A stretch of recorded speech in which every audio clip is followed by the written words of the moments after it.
Okay guys, today we are going to make some venison stew. I have a piece of tenderloin left over from another project.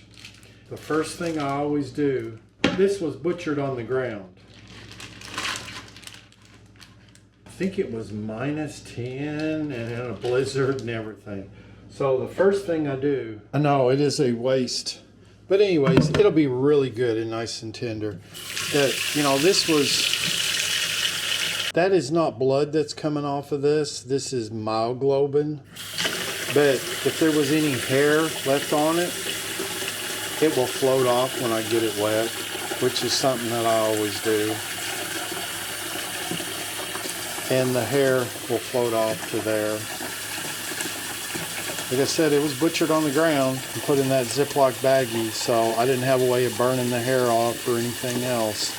So that's usually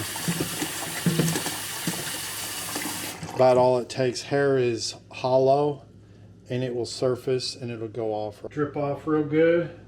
Any of this silver skin needs to go. And I usually use a fillet knife.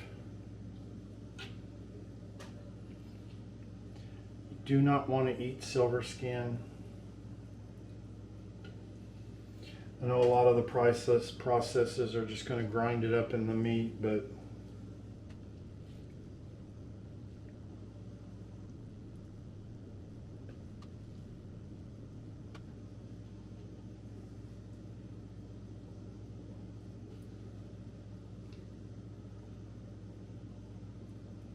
no guys, this is almost sacrilege to do this, but we are going to cube this up.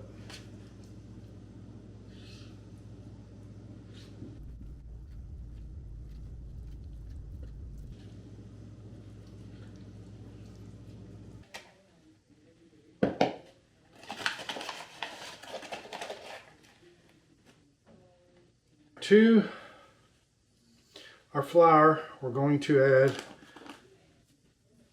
lemon pepper. We're actually just going to put some on the meat too.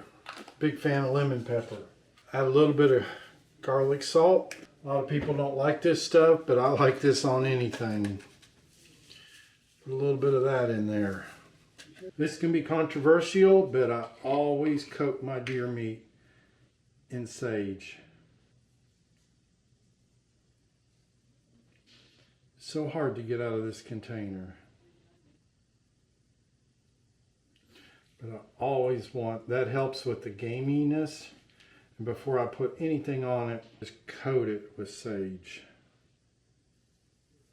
I said that'll probably be controversial, but I know a bunch of deer processors that do that, and they buy sage by the gallon. Okay, we're going to stir this up real good.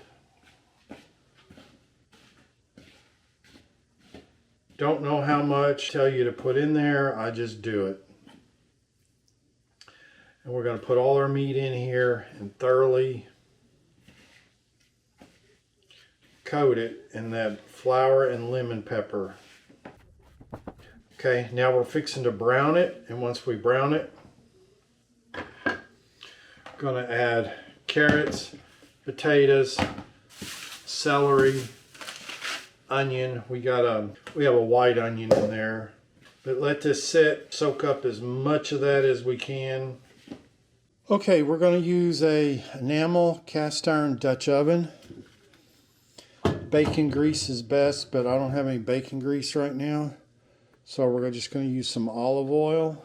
At this point my wife has a fit, but instead of olive oil, I like butter. Butter's good for you.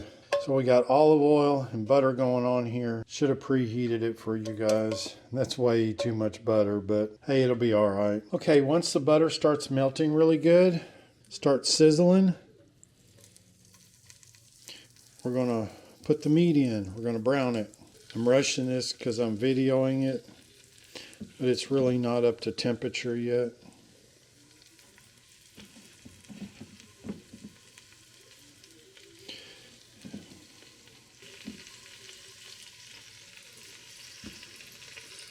Okay, once it starts You're going to take some type of tongs.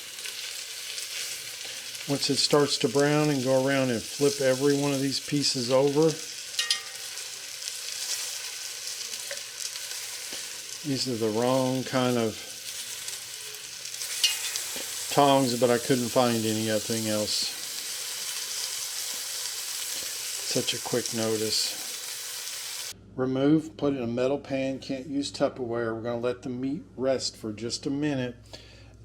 And we're going to deglaze that pan with some beef broth.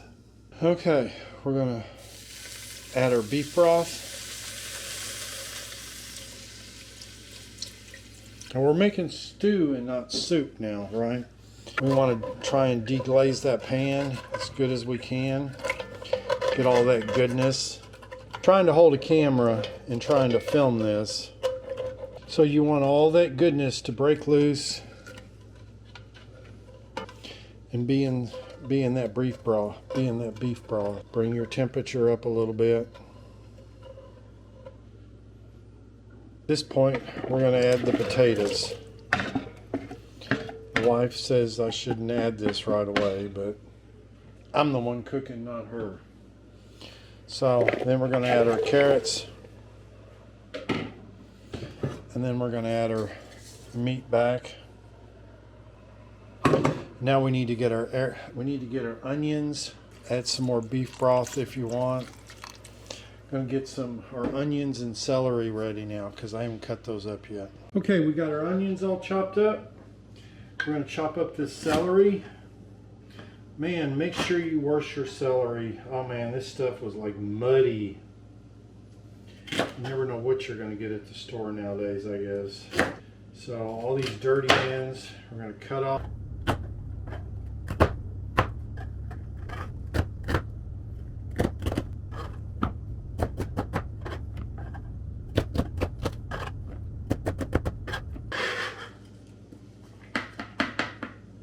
I always put the onions and garlic on the top if I'm adding garlic. And we always want the garlic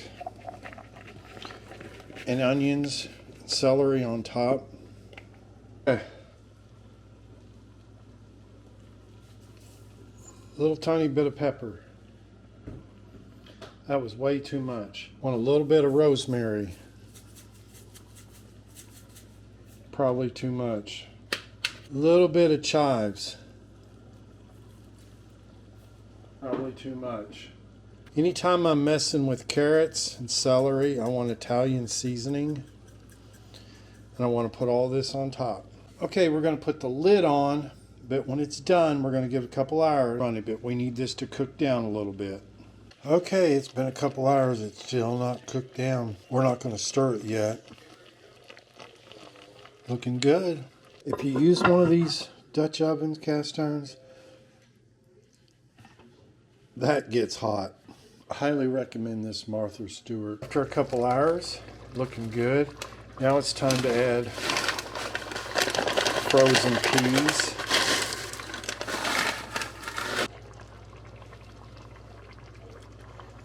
We're going to take a quarter cup of flour, and this is one of the hardest parts. You want to slowly add hot water. If you just add the flour to the stew, it's going to clump up.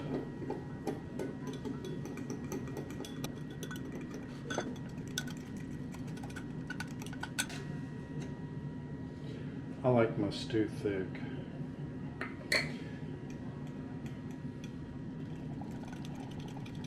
Any lumps. Alright, we need to add flour that we just mixed in that measuring cup. And this is what's going to thicken this up really good. And when this cools off, it'll be thick.